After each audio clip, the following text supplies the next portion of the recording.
Is it take me out to the crowd or take me out with the crowd? Find out next on Junk Feud.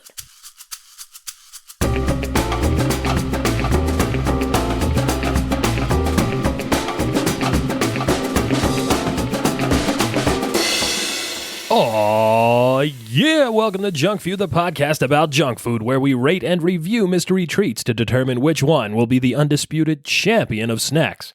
I'm your host, Mike. Alongside me, as always, Alyssa. Hey, Dad. Hey, Liz. So, what did the baby computer call his father? What did the baby computer call his father?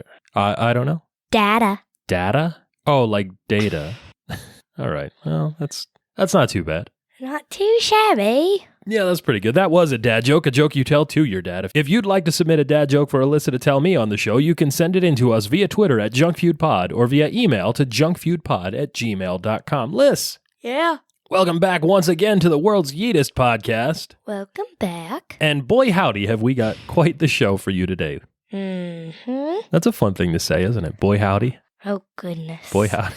Do you like old-timey sayings like that, Alyssa? What have you become? What are some of your favorite old-time sayings, like boy howdy? I don't even know what that means. Cripes, jinkies, I don't know what any of this means. by gum, fiddlesticks, that's a good one. How about Great Caesar's Ghost? No, nothing? Zounds, Gadzooks, Gee Willikers, Heavens to Betsy? Thingamabobs. Thingamabobs, Jumpin, Josephat? Okay, let's move on. Liz, why am I asking you about weird old-timey sayings? I have no idea. Because we've got a good one that we're going to hear a lot this week, and it's, Liz, Cracker Jack. Cracker Jack. And hey, guess what? What? That reminds me of this week's snack. Up next on Junk Feud. Up next on Junk Feud, Liz, it's Cracker Jack. Yes. Yes. What do you know about Cracker Jack, Alyssa? I know that it is kind of like a popcorn, like a caramel popcorn. Yeah, that's right. But Cracker there's peanuts. Jack. That's right. It's molasses-flavored caramel-coated popcorn with peanuts. Yes. Not many peanuts, actually, which makes sense. The peanuts are more expensive than the popcorn. People always complain about the fact that there are fewer peanuts in Cracker Jack than they would like. Yeah. You know what they don't complain about, Alyssa? What? Cracker Jack might just be, some food historians say, the very first junk food. Really? Yeah, this was written about in a New York Times article in 2008. The first junk food. What do you think that means? It was the first junk food? Yeah, it was like the first time that people were making something that was meant just to be mindlessly munched, that wasn't good for you at all and had no redeeming qualities whatsoever. Mindlessly munched. Yeah, that's right. Remember we were talking about candy or caramel-coated popcorn on the movie theater popcorn episode that we did? Yes. Well, candy popcorn was sold in Chicago as early as the 1850s. Chicago. Yeah, we're talking about Chicago again. That's right. Chicago. And peanuts started being mixed in at some point in the next decade, in the 1860s. Now, Liz, there are some competing claims, but the consensus seems to be that Cracker Jack, the caramel-coated popcorn with peanuts, was invented by a German immigrant to Chicago. His name was Frederick Fritz William Ruckheim. Frederick Fritz, like the Ritz cracker? Not like a Fritz cracker, like a Ritz cracker. His name was Fritz, not Ritz. Yeah, Fritz, like a German nickname. Fritz. Anyway, he had been working as a farmer, but he came to the big city of Chicago to help clean up after the Great Fire of 1871, and he started selling popcorn with a business partner at a street stand that was called Reliable Confections later that year. Oh. Yeah, he expanded the business with his brother Louis later on to include marshmallows and other types of confections, and then this is where things get a little weird. In 1893, the legend goes, after some experimentation, they brought a molasses-coated popcorn to the first World's Fair in Chicago. People probably thought they were so weird. They probably did, Les. There were a lot of weird things at that World's Fair in Chicago. Also debuting there that year, the ice cream cone, Alyssa. Ew. And the Ferris wheel. That was the first time there's ever been a Ferris wheel? That's right. The first Ferris wheel was at the 1893 World's Fair in Chicago. And the first ice cream cone. And were there fun lights on it? Were there fun lights on the Ferris wheel in 1893 at the World's Fair? Yeah. I don't know. As old as you think I am, I was not there for that. Are you sure? I'm pretty sure. Liz, like you said, the first consumers to eat this caramel-coated molasses popcorn snack did in fact think that it was a little bit weird. It was a little bit too sticky, a little bit too hard. The sales for the Ruckheim brothers were a little bit disappointing. So later on Brother Lewis's suggestion, they started to reformulate the snack by adding just a little bit of oil to keep the kernels from clumping together. And this was a patented trade secret for them for a long time. Why? Yeah, and they would tumble all of this popcorn mixture together in what looked like a very small cement mixer.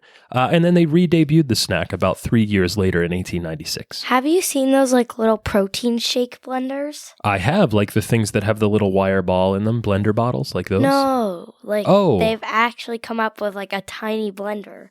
Oh, and it has a little blender built into the bottom. Yeah, for your protein shake. Sure. And you just drink. Well, I think if the Ruckheim brothers had that, they would have had an easier time maybe making their molasses treats. Well, it's not very strong. You don't think you could make caramel-coated popcorn in it? No. No, probably not. Here's a funny story, Liz.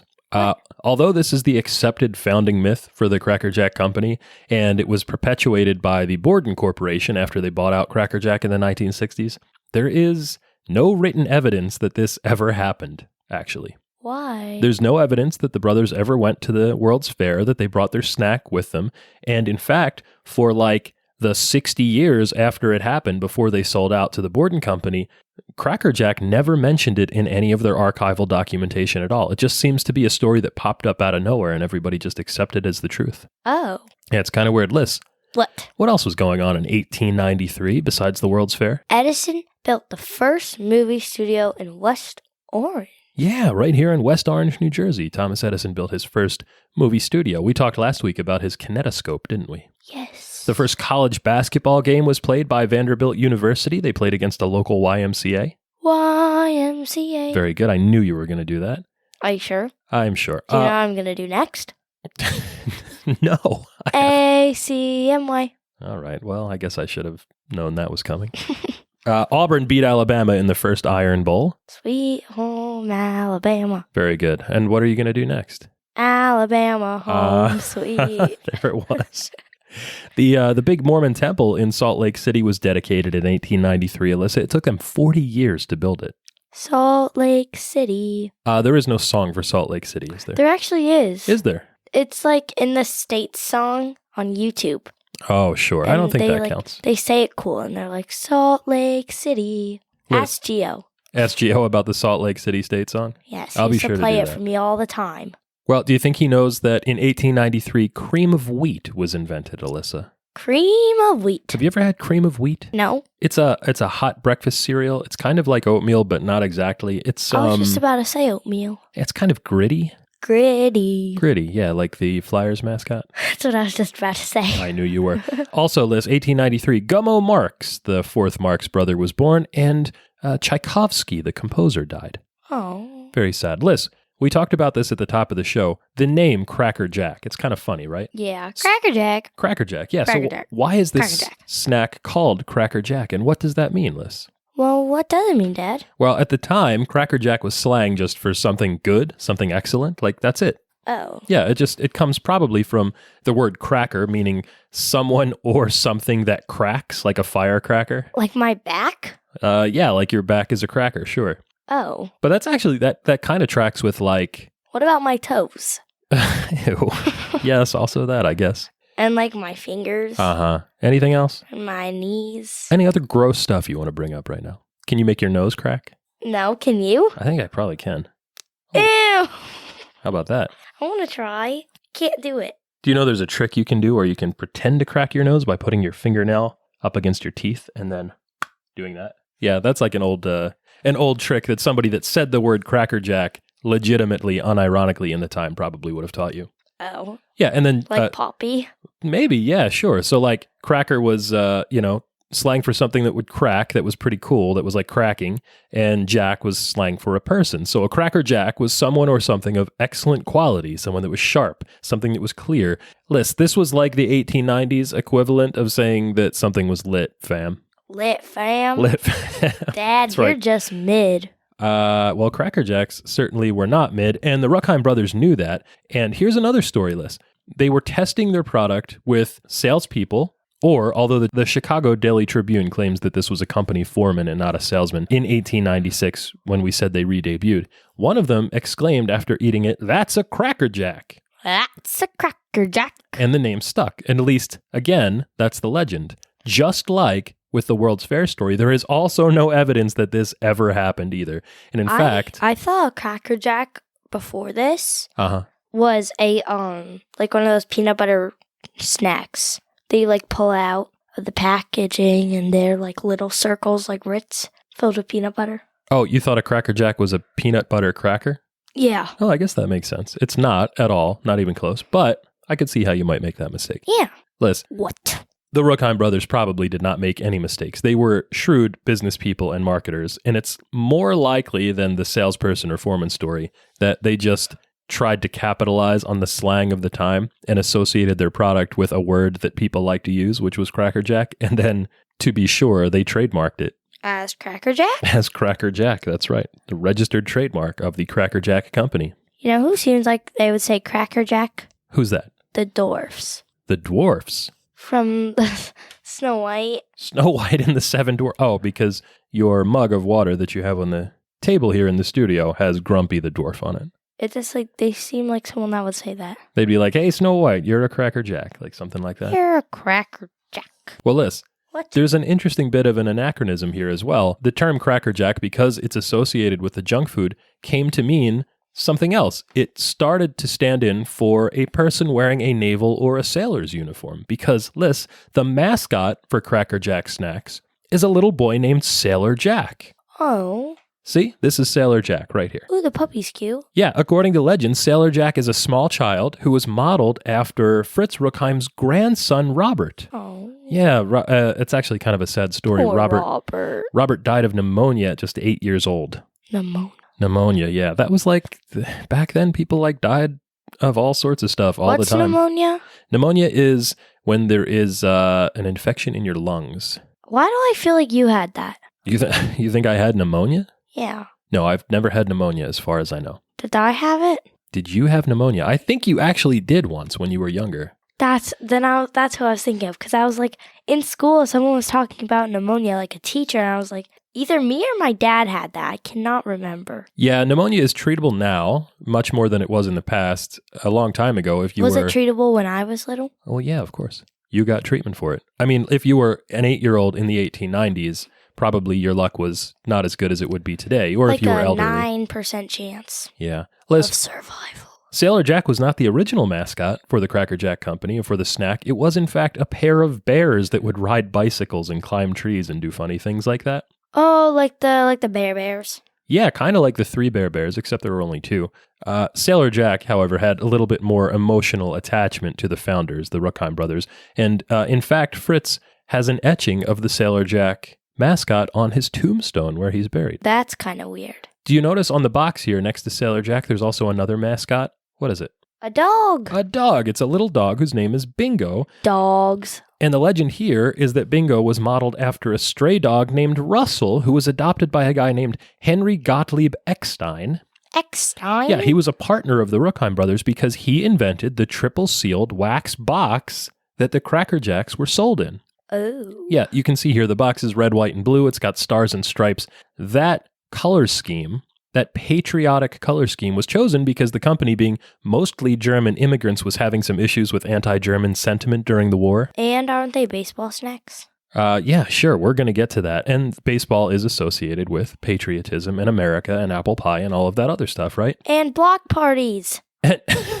Sure, and block parties. Why not? Oh, because of the Sandlot? Yeah. Yeah, of course. Love the Sandlot. We're going to get into that. Liz, here's a funny thing. Just like most of the other myths around this company, there is also no evidence that Sailor Jack, the mascot, was actually based on Robert Ruckheim, Fritz's grandson. Or you guys need to catch up on your work here, guys. Or that Bingo the dog was based on Russell, the adopted pet of Eckstein, the partner. So we don't know if any of these things are actually true, but they are all good stories. And Liz, I want to have 8 dogs when I'm older. You want to have 8 dogs when you're older? Yes, but you get your own room. I'm not sure that's how that works. When you visit? When I visit your palatial estate where you will have enough room for me and 8 dogs? Yeah. Well, I hope so. But I want ween dogs too. Weens. Sorry, what kind of dogs? I want little weenies. Little weenies, little ween dogs? Yeah. Wiener dogs? Is that what you're saying? Yeah. You know, I used to have a book. It was a gallery of Far Side cartoons called Wiener Dog Art. I want a husky. I want a mini poodle like Koopy. Mm-hmm. And then I want a golden retriever and a German shepherd. You know what I and want? then a wiener Liz? dog You know what I would like? to carry on with the show. For you to actually focus on this program that we're doing right now, where we're talking about fake stories about candy from the 1800s. And I'm talking about my eye candy. Your eye candy, the wiener dogs? Yeah. Oh, gosh. Liz, you brought up baseball just a moment ago. Yeah. Cracker Jack is perhaps best known today for something that happened to it out of absolutely pure luck. What? In 1908, there was a vaudeville actor. His name was Jack Norworth. He was riding a subway in New York City to an audition when he passed by an ad for the Polo Grounds. Liz, have you ever heard of the Polo Grounds? No. It was the baseball stadium where the New York Giants played, and although Norworth had never actually been to a baseball game, he was inspired to write a song about baseball on that very train that included the line, "Buy me some peanuts and Cracker Jack, I don't care if I never get back." To the old ball game. Yes, of course, it was the lyrics to Take Me Out to the Ball Game, and that scrap of an envelope with the original lyrics scrawled on the back is now in the Baseball Hall of Fame in Cooperstown, New York. Remember Cooperstown, Liz? Take me out to the ball game. Very good. Oh, take me down to the basement, fill my pockets with cheese.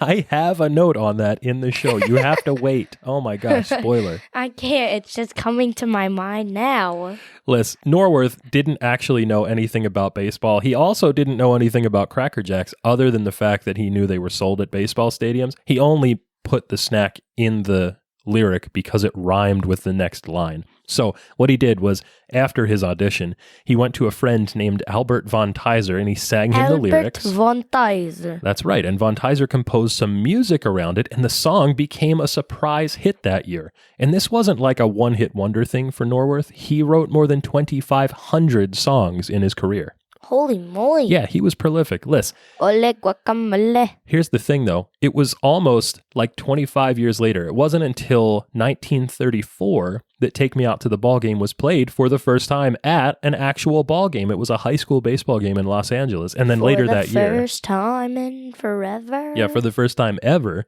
Later that year in the 1934 World Series, legend has it, the song was also played. And it has since become the unofficial anthem for the sport of baseball. The unofficial? Unofficial, that's right.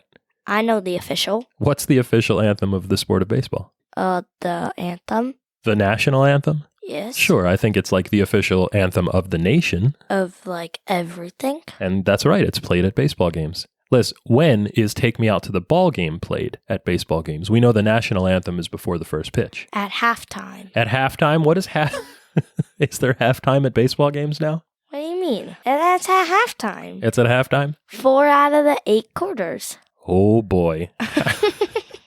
How about this? How about the 7th inning stretch, Alyssa? Oh yeah, the innings. Yes, that's right. That's what I meant. It's played during the 7th inning stretch in each ballpark across the league. Sometimes the different teams will have different presentations of it. Although, I found this interesting.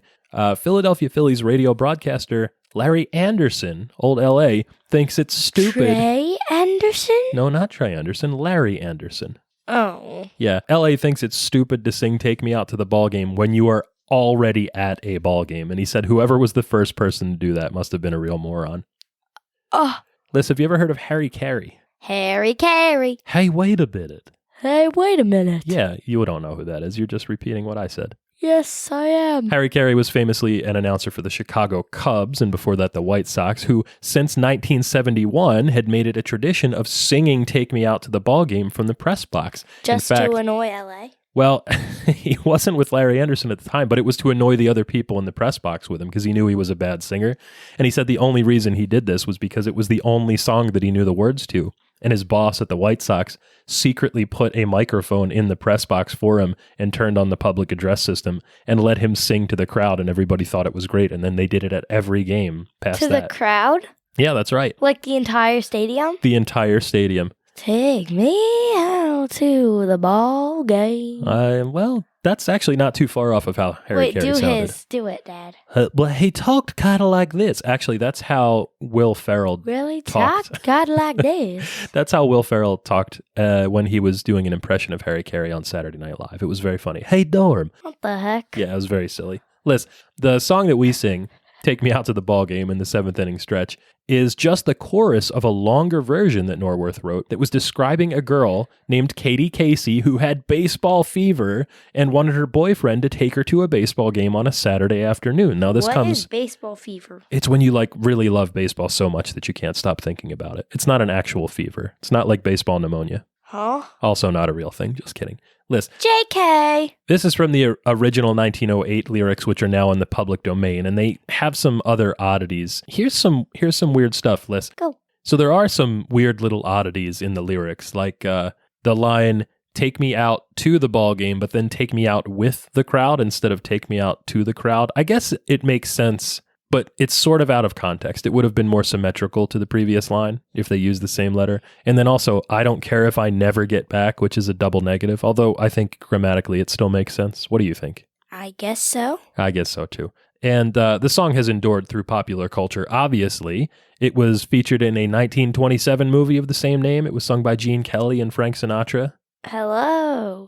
Liz, in 1935, in your favorite Marx Brothers movie, A Night at the Opera, Take Me Out to the Ball Game was played by an orchestra. And then, of course, like you said earlier, perhaps both of our favorites, an episode of Sam and Cat where Ariana Grande figures out how to get money out of ATMs by singing nonsense lyrics. Take me down to the basement, fill the buckets with cheese. That's right. Thank you very much. I knew we were going to get to that. Yes. Liz, the association with sports continues to this day. Frito-Lay, which now owns Cracker Jack, in partnership with the Women's Sports Foundation, released a limited edition Cracker Jill bag last year. Cracker Jill? Cracker Jill, Like Jack and Jill. Jack and Jill, that's right. These were bags that were celebrating female athletes. There were 5 different women wearing little sailor outfits on the bags. They were very interesting. They came out in 2022.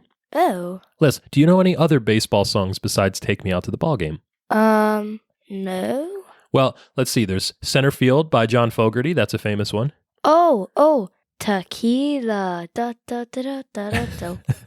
Now you're just singing all the songs that you know from The Sandlot, right? Yeah. Well, then you'll know Green Onions by Booker T and the MGs. That's the song that plays when the boys go off to play the team that has actual uniforms and they all ride their bikes over. I don't remember that one. Well, listen, on early music sharing services like Napster, before people had the means to actually look up what songs were called, it was just called the baseball song. The baseball song. And then, of course, there's Terry Cashman's Talking Baseball, which I think is the inferior version of that song. That's better done as the parody Talking Softball, which played over the end credits of The Simpsons episode where they played softball. I've never seen The Simpsons other than the movie. What?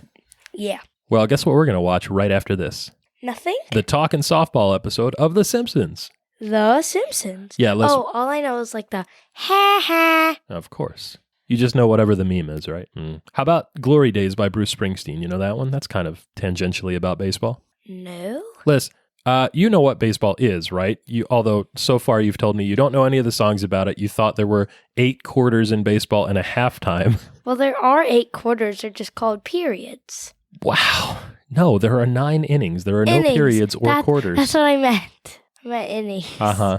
Are you sure you're not confusing baseball with cricket? I'm confusing baseball with school. Well, you're confusing baseball with school? Oh, because there are 9 periods in your day at school? 8 periods? So still not the same amount. Well, there's 8 innings. No, there are 9 innings. 9? Yes. Oh. You've been to baseball games. You've watched me play in them. Poppy's getting me a spring training shirt. Yes, I know. Liz, here's a quick question for you. Do you know who invented the game of baseball? No, because no one does. That's right. It's sort of a trick question. If you ask most people, they will probably say, still to this day, that it was a guy named Abner Doubleday. Do you know who Abner Doubleday was? No. Doubleday was a Civil War hero. He fired the first shot at Fort Sumter. He fought at Gettysburg. After the war, he got himself a patent for inventing the San Francisco streetcar system, or at least part of the cable car system. You've seen his name, too, and I know you have because we've pointed it out to you. When we drive through Mendham, New Jersey, there is a plaque commemorating the time that he spent there. Oh, yeah. Yeah, and that plaque says, home of Abner Doubleday, inventor of baseball. And that plaque and all of those other people are wrong, Liz. Really? Yeah, they are victims of a thing called the Doubleday myth, which came about after an early 20th century disagreement between 2 guys, a sports writer named Henry Chadwick, who said that baseball was based on an old British game called Rounders, and then another guy named Abraham Mills, who was the president of the National League, like, you know, the National and American League in baseball. Yeah. He said it was a uniquely American creation. So what happened was, in 1905, both of these guys got together and they consented to have an investigation to determine the true history of the game. So there was a committee formed and they solicited evidence. And the one piece of evidence that they got in was a handwritten letter from a mining engineer in Denver, Colorado, a guy named Abner Graves. He claimed to have seen Abner Doubleday draw a diagram for a baseball field in the dirt in 1839 and play a game in Cooperstown, New York. Remember we talked about Cooperstown earlier? Yeah. So what happened was the committee accepted this evidence and they issued a report stating that Abner Doubleday had created baseball in 1839 in Cooperstown, New York, which then became the site of the Baseball Hall of Fame and Museum. And today, there is still a baseball field there that bears Abner Doubleday's name. And I've been to that field and seen baseball played on it. Have you ever played on it? I have not played a game on that, but a lot of the guys on my team have, actually. They go to tournaments there every year. They still play? They still play. And Liz, here's the weird thing. Even back in 1905, it was known that Doubleday's claim was probably false for like a number of reasons. Primarily among them that Doubleday himself was dead and couldn't be reached for any comment about it. And also that he never actually claimed to have invented the game of baseball during his lifetime. But here's the thing. For the National League, it was convenient and patriotic to claim that an Army general from the United States had invented the American game of baseball, and so the story stuck. It is one of baseball's most pervasive myths to this day. Former Commissioner Bud Selig even said in 2010, despite all evidence to the contrary, that he still believed that Doubleday had invented baseball. Yeah. Liz, who do you think is the best baseball player of all time? Bryce Harper. Bryce Harper. What a great answer. So, or Trey Turner. Or Trey Turner, who you've never actually seen play. Or Rhys Hoskins. So anyone on the current Phillies team that you like. Oh, who was that one guy? He was like shorter and he could hit them far. Uh-huh. And yeah, wait, who was that? I don't know. You tell me. I don't know his name. A shorter guy who could hit the ball very far. Well, there's JT Realmuto. Uh-huh. He's very good. The best catcher in baseball right now, probably.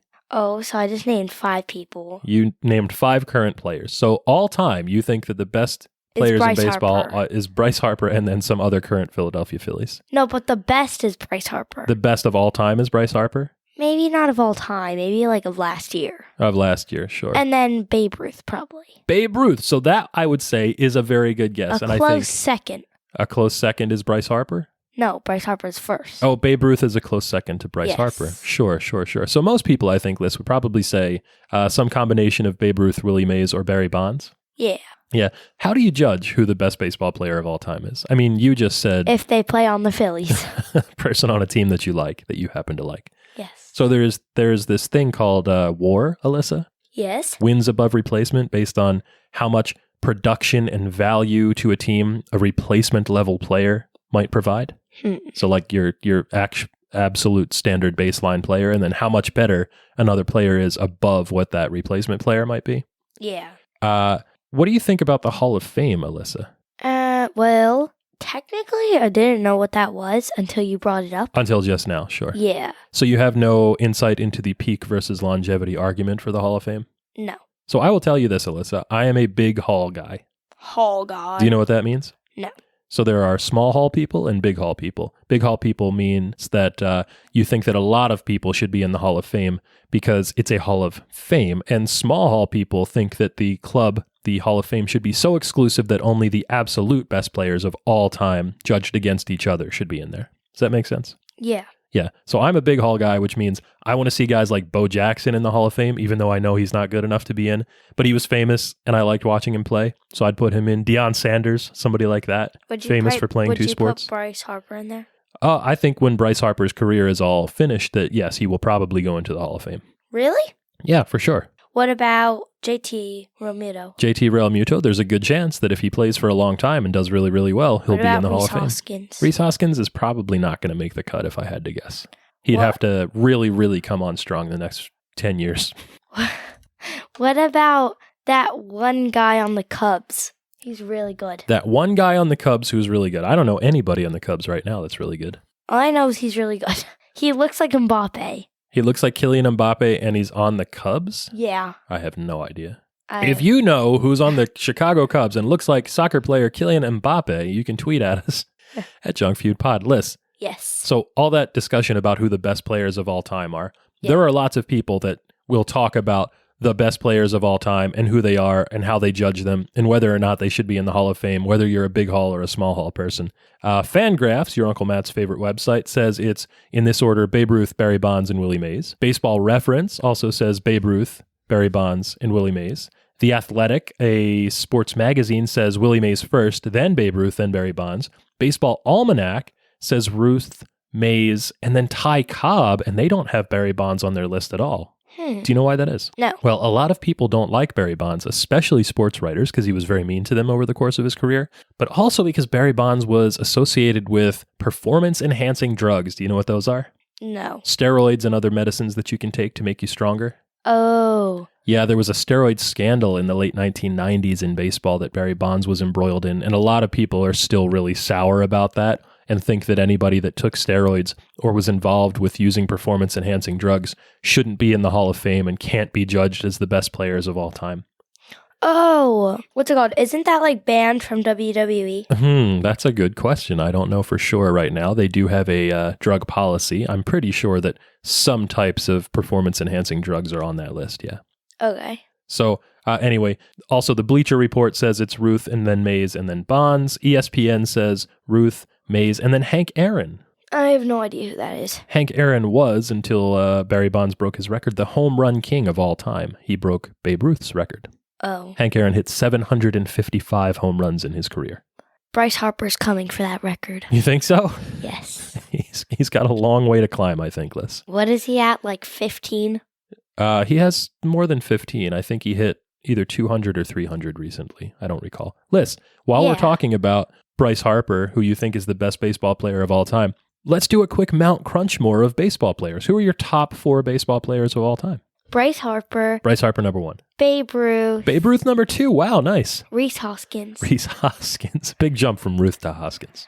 JT Realmuto. And JT Realmuto. Yeah. Okay, so 3 current Phillies and then the greatest baseball player of all time. Yeah. That's pretty good. I would say Mike Schmidt, a Philly. Chase Utley, a Philly. Ken Griffey Jr., who was my favorite player when I was a kid. And then Jeff Bagwell, who was my favorite player when I was a teenager. Okay. So Bryce Harper has had 285 home runs. Oh, okay. So if he comes back by the All-Star break, he'll probably get to 300 this year. Yeah. That's pretty good. That's respectable for, a 10-year career or whatever he's had, 11-year career. Yeah. I like it. Liz. Yes. Probably for you, watching Bryce Harper take the Philadelphia Phillies to the World Series last year was one of your best baseball memories. Is that true? Yes. Do you have any other really good baseball memories? Going to your baseball games and getting to play in the tent with Bailey. Oh, yeah, that was fun. Shout out to Bailey. Well, and then what was Friend the of other the show. baby's name? Well, Mikey and Melly were there. No. Molly. No. Emma. I went to their flamingo party. Yeah, that was Melly. Oh, that one then. Yep. Shout out to baby Melly, who's not a baby anymore. She's big now. Liz, I think I've got a lot of baseball memories. I threw a no-hitter when I was 12 years old. Did you know that? What is that? That's when you're a pitcher and you get all of the players on the other team out without any of them getting a hit. Whoa. Yeah, it's pretty impressive. We were playing against the Orioles. They had one really good player. Shout out to Scott. He absolutely scorched a line drive into right field. He was a lefty.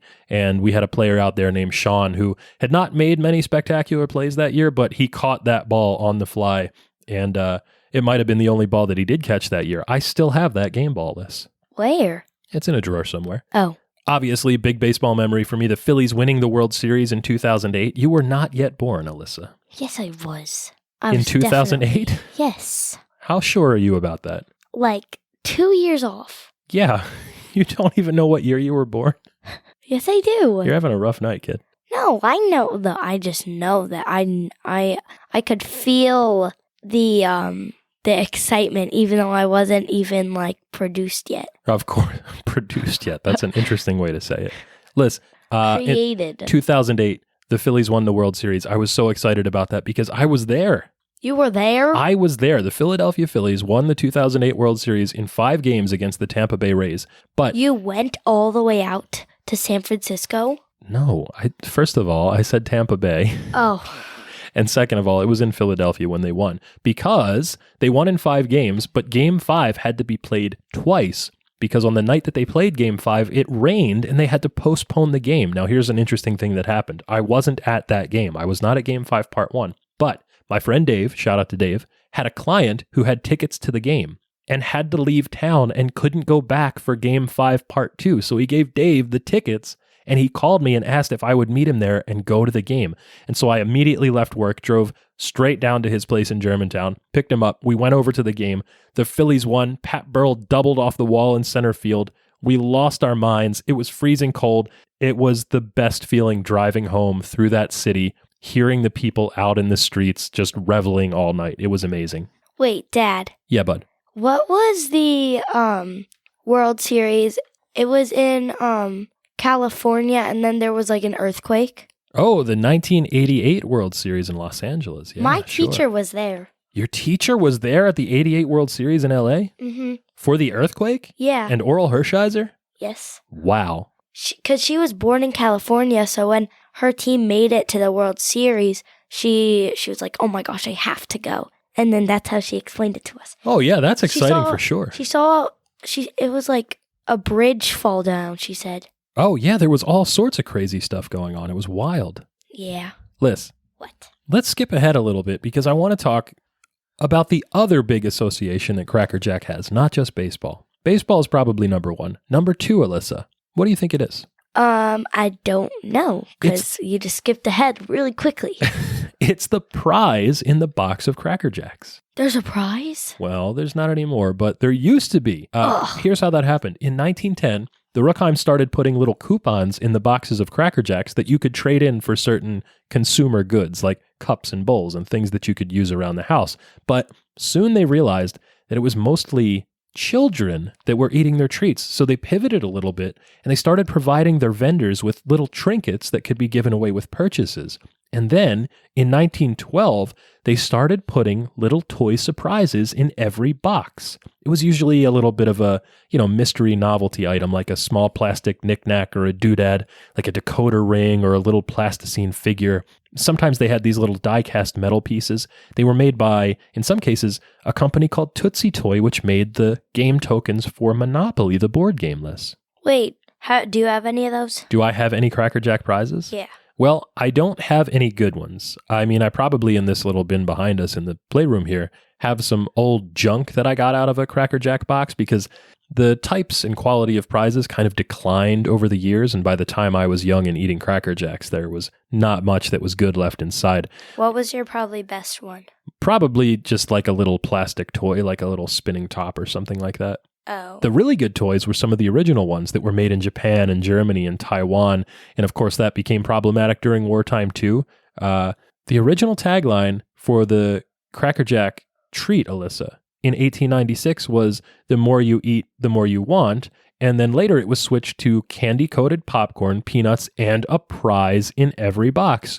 And Cracker Jack became, because of that promise to put a prize in every box, probably the most prolific toy distributor in the history of the world.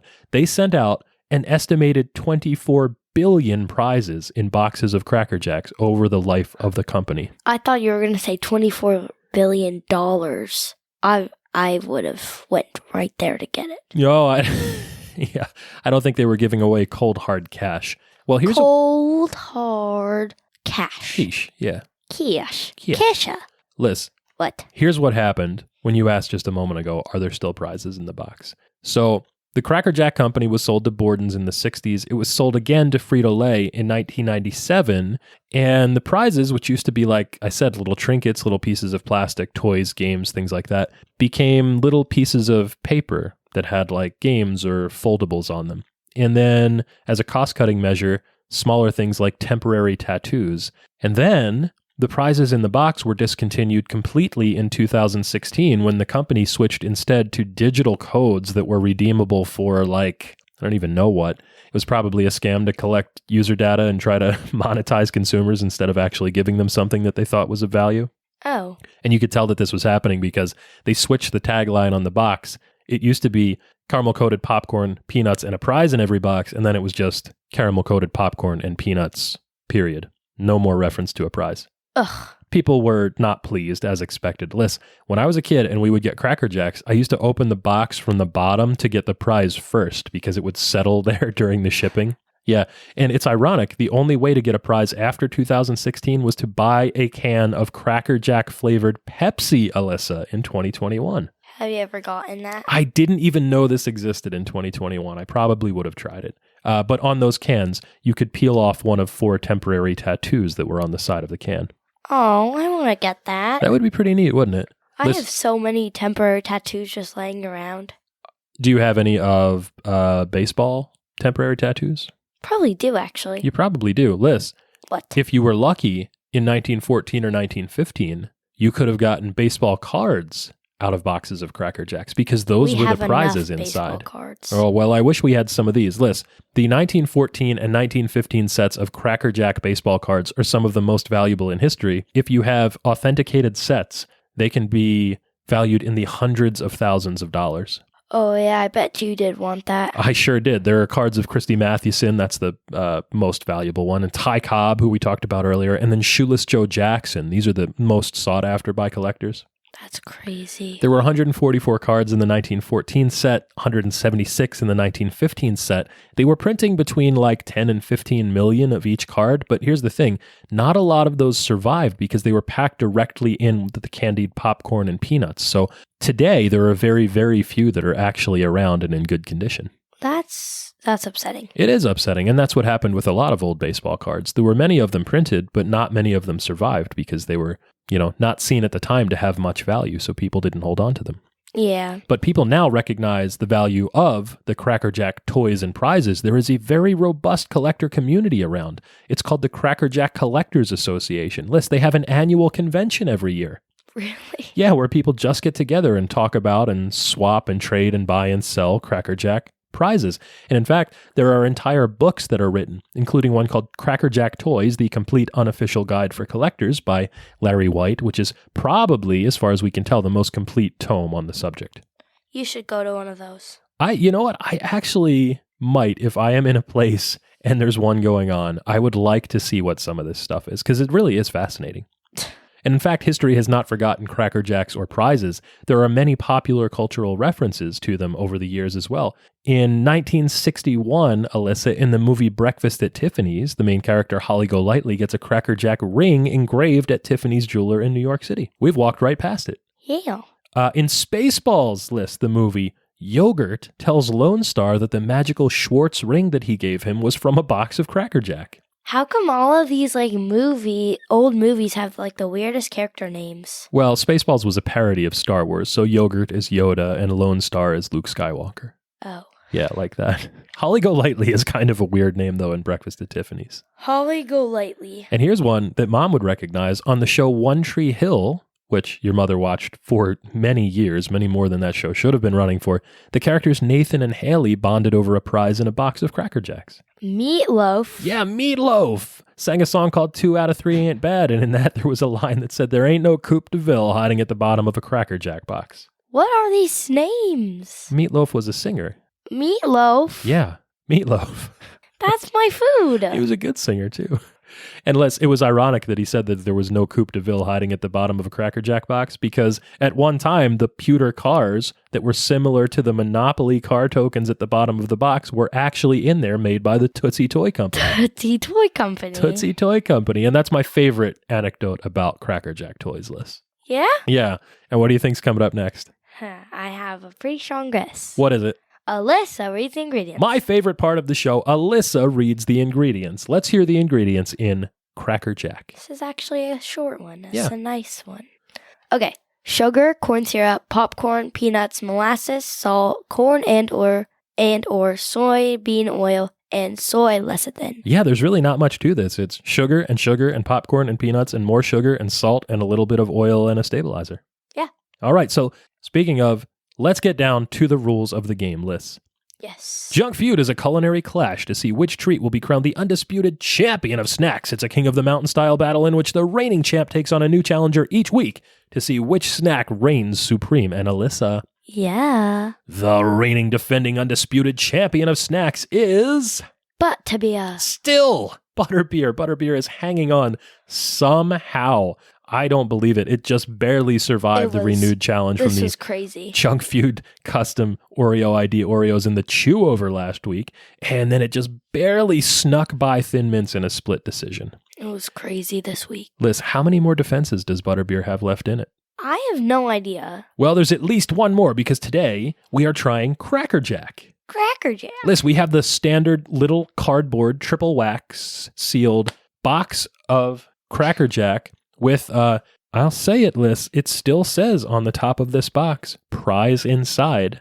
Let me see it. Yeah, I got these three for $1.25 at the dollar store now. So these are significantly inexpensive snacks, which is really nice, actually. That's a nice break from some of the stuff we've been buying lately. I mean, it says find the prize inside to play. Yeah, we'll have It says to... find sticker inside, get directions to play, start playing. Oh, yeah. So the prize inside, again, is a code to play an online game of some sort, right? Yeah.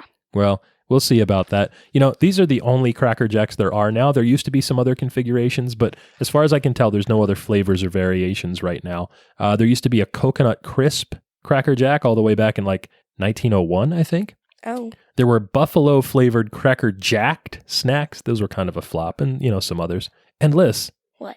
we have a run in here. We do? In fact, we have two, and just for the sake of comparison, we are going to try some other grocery store variety candied caramel popcorns. Liz, we have here Crunch and Munch. Crunch and Munch is interesting for the baseball nexus because in 2004 at Yankee Stadium in New York, the Yankees replaced Cracker Jacks with Crunch and Munch because they thought that it tasted better. Crunch and Munch. Yeah, and in fact, people were furious. There was a public outcry. The song is not Buy Me Some Peanuts and Crunch and Munch, is it? No. No. We also have, Alyssa, Fiddle Faddle. Fiddle Faddle, which is a fun thing to say.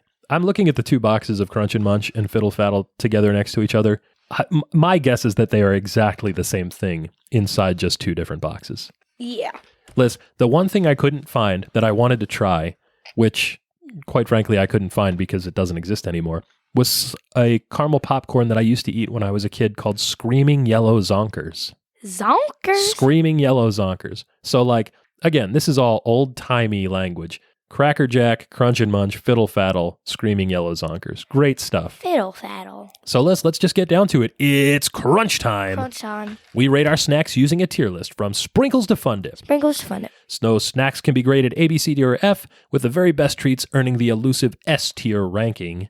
The following contest is scheduled for one serving. One serving. And is for the undisputed championship of junk food. What do you think, Liz, about the packaging for Cracker Jacks? It looks nice. It does. This is iconic. We talked earlier about the fact that it is very patriotic. Red, white, and blue, stars and stripes, a little naval sailor on there with a dog. It's like all of the stuff that you would want if you were trying to pander to American audiences. I'm going to open it from the bottom. Okay, be careful. I like the little boxes. These are like perfectly snack size. This is just a 1 ounce box of caramel coated popcorn and peanuts. You never told me there was going to be a bag. Yeah, triple sealed. Why triple? Because it has to stay fresh. The original Cracker Jacks list before Eckstein's triple sealed package were served in big wooden tins. So wooden tins. Big wooden barrels. So they really didn't have a lot of longevity. You can't even get it out. You can just rip the top right open. You are absolutely destroying this box here. Be careful. It's like stuck to it. Okay, so the way to do this is just to rip the whole top off, Alyssa. Oh. You don't need to take the bag out. You can leave it in the box. Well, Just tear the top of the bag off. Oh. So let's see what's inside. Popcorn with caramel. Yeah, caramel coated, molasses flavored popcorn and peanuts. In fact, there are more peanuts in here than I was expecting. I did hear a rumor that Frito-Lay had at one point increased the amount of peanuts that they put into the package. And these look like nicely candied peanuts, like something that you might get from a street vendor in New York City. I'm pleasantly surprised by that. And I think the move, Liz, is to have a peanut and some popcorn in the same bite, just like you do microwave popcorn and cheddar cheese together. I want to find the prize. Keep looking. It's in there. Ugh. Found it. So the prize inside is a little peelable card that says Cracker Jack Arcade on it. How do I open it? It says lift and peel at the corner there, the other corner. Oh, got a sticker. There is, in fact, a baseball sticker. Oh, I peeled the wrong thing. Oops. Nice, and you've put it right on your laptop. Yes. Liz, what do you think about Cracker Jack? How does it taste? It's fine. It's fine, she says. The popcorn's hard, which I don't like. The popcorn is a little bit hard, obviously, because it's candy coated. I'll say it's lightly candy coated. If you compare this list with what you would get from like a Ocean Werther's or Johnson's caramel corn in Ocean City, those are like heavily coated. This is very, very lightly painted with a little bit of molasses and caramel coating on it, which is kind of nice. It makes it satisfyingly crunchy. These are big mushroom kernels of popcorn. The flavor is a little bit deeper and darker than you would expect from a mass-produced caramel popcorn, which is nice. I think that's because of the molasses that's in there. So what do you think? Do you like it? Yeah. How are the candied peanuts? They're good. Yeah, I remember when I was younger, there not being a lot of candy coating on the peanuts. They were just like red-skinned, like almost Spanish-style peanuts that were inside the box. And they were always a little bit of a weird contrast because they weren't very salty, and you really would want something salty to complement the sweetness of the caramel popcorn. But these have a satisfying, crispy, crunchy exterior candy coating on them, I'd say. Yeah. They're pretty good. There is a bit of a scent of like burnt sugar to these. There's not much of a smell to them. It's not like overwhelming when you go into like a Kilwins or something that sells caramel popcorn. But it's good. This is a small box. It's a perfectly snack-sized serving. I like it. Cracker Jack is good. If I was at a baseball game and it was hot out and I was drinking a big souvenir cup of a super crispy Sprite and I had a handful of, crispy Sprite. If I had a handful of Cracker Jacks, I'd be very, very happy. All right, so let's see the competitors now. Let's try Crunch and Munch. I want to do a direct comparison of Cracker Jack and Crunch and Munch. Okay, so we have Cracker Jack over here. Just to see what the Yankees were thinking. Next, we need to do Crunch Munch. Crunch in Munch. Similar packaging. Looks like a cereal box. Yeah, there's a Mylar bag inside, as opposed to the sort of like waxed paper bag that's inside of the Cracker Jack. You're destroying this bag. It has a heavier scent. Oh yeah, much more of a smell of peanuts inside the Crunch and Munch box. Whoa. Bigger kernels right off the bat, a lighter color to the coating, but a thicker candy shell. So this looks a little bit more like a buttery toffee, although there was a separate buttery toffee Crunch and Munch flavor, and we got caramel with we got caramel with peanuts. I did not get any peanuts. Well, fish around in that bag and see if there's any peanuts in there. Well, there are peanuts, but they're stuck to the popcorn. Oh yeah, I just got one. Oh, so the peanuts are stuck to the popcorn. They're not like separately. Despite the very strong peanut odor coming out of the box, I don't really get any peanut taste, even from crunching on one of these peanuts. They're very small. They're kind of glued to the popcorn pieces. And the caramel popcorn flavor is very artificial, very cloying, like just, it doesn't taste like caramel. It just tastes like sugar, like a sort of a stale kettle corn flavor, actually. I'm not too happy with Crunch and Munch. What on earth were the Yankees thinking in 2004? I mean, I'll still eat it. It's caramel popcorn. It's good, but it's not as good as the Cracker Jack for sure. It's like an aftertaste. It tastes like a perfume. Yeah, there is a bit of a weird finish to it. All right, so Crunch and Munch. Ugh. Inferior to Cracker Jack for sure. Don't like that. Let's try Fiddle Faddle just to round it out. Okay. They look like they're going to be exactly the same. I think they are going to be exactly the same. Same Mylar bag inside. The only difference really exterior They are the exact is that same. Fiddle Faddle has a red box and Crunch and Munch has a yellow box. They are You're pouring them out. They look... You know what? exact I'll same. say, I don't know. They're very, very close.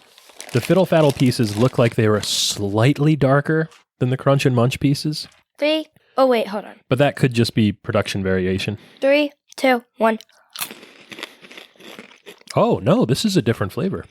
They're more buttery. Yeah, I like this. This is like very much more buttery.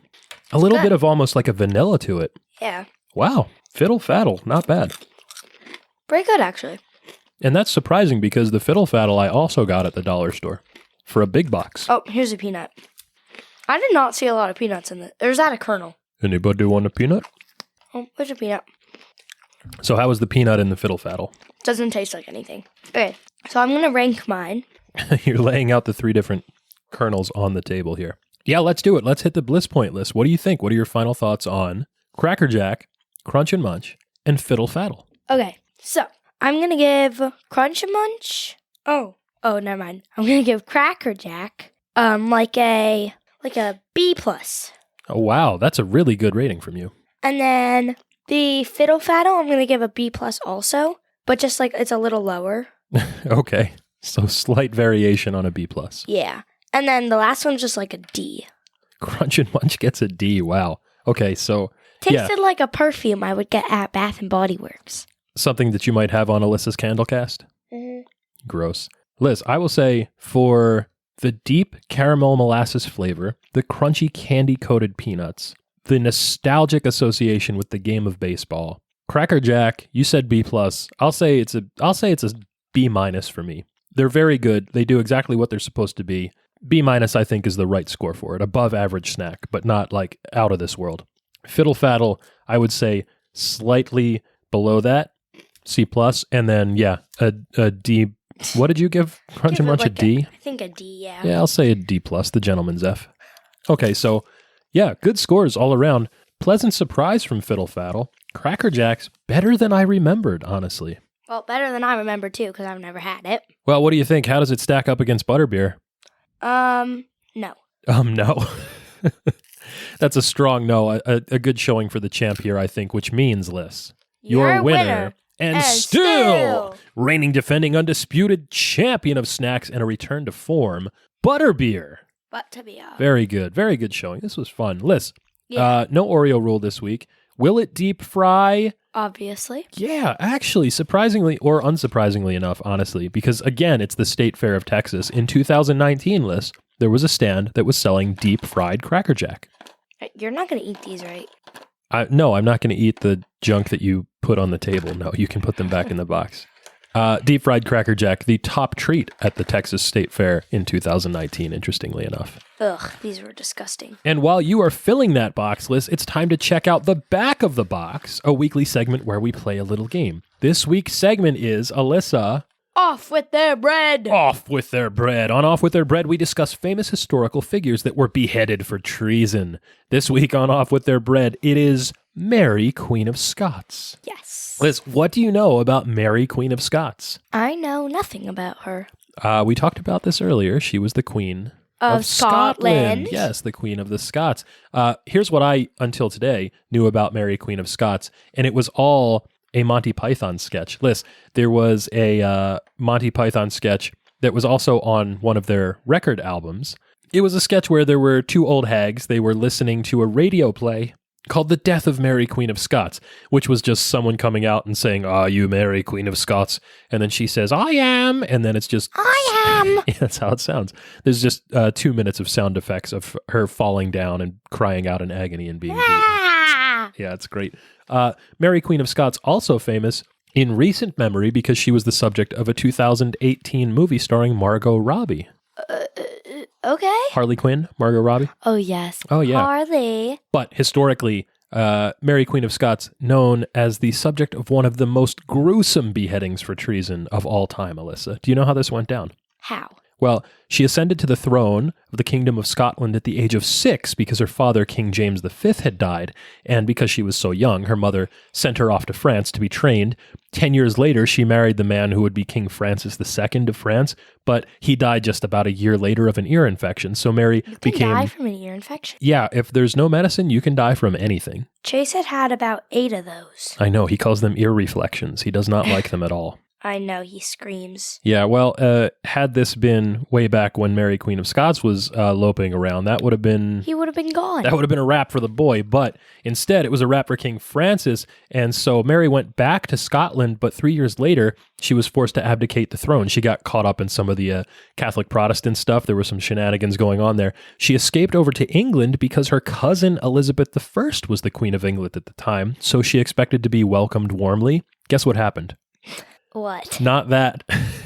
Yeah. Instead, her cousin Elizabeth suspected that Mary was plotting to overthrow her and had her imprisoned for 19 years. Whoa. And then eventually they got around to officially accusing her of treason, and they put her to a sham of a trial where it was decided that she would die by beheading.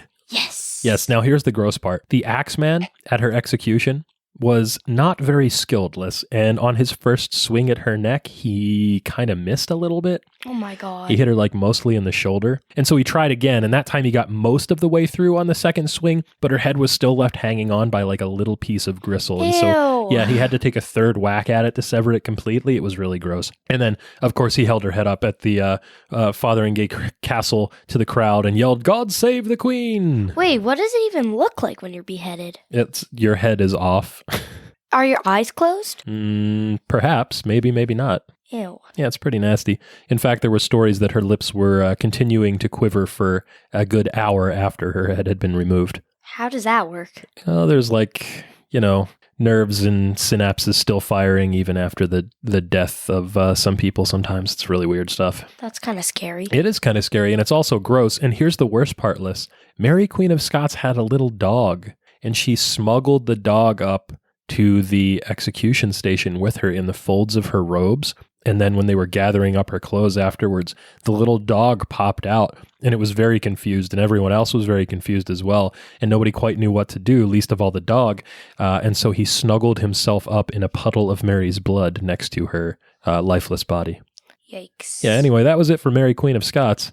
So she didn't even deserve to be beheaded. Well, probably no one deserves to be beheaded. Yeah. A lot of this palace intrigue was based on a bunch of kind of know-nothing inbreds who were very, very paranoid about their station in life. Are people still beheaded to this day? Unfortunately, yes. Not officially sanctioned in most cases, but it does happen from time to time. Some terrorist organizations are still kind of stuck on the beheading thing. That's kind of gross. It is very gross. You know what's not gross, though? The end of this show. This show! Thank goodness we were getting into some... rough territory there. This podcast should reach you in excellent condition, satisfaction guaranteed, or your money back. If you've got a question for us, you can write to the address on the label. That's junkfeudpod@gmail.com. Any final thoughts, Alyssa? Holy moly. Holy moly. Yeah, this was a good one. Too much Cracker Jack. Well, you have reached your recommended daily allowance of caramel popcorn, haven't you? Yeah. And this podcast has contained your recommended daily allowance of fun. For more, go to Twitter, Instagram, or wherever you choose to be social and find us at Junk Feud Pod. You can watch fun-sized reviews on YouTube, buy our merch on TeePublic, and don't forget to catch all the snaction each and every week wherever you listen to podcasts. Until we see you again, for Alyssa, I'm Mike. Pasta lasagna. Don't get any on ya. Bye. Thank you, my bobs.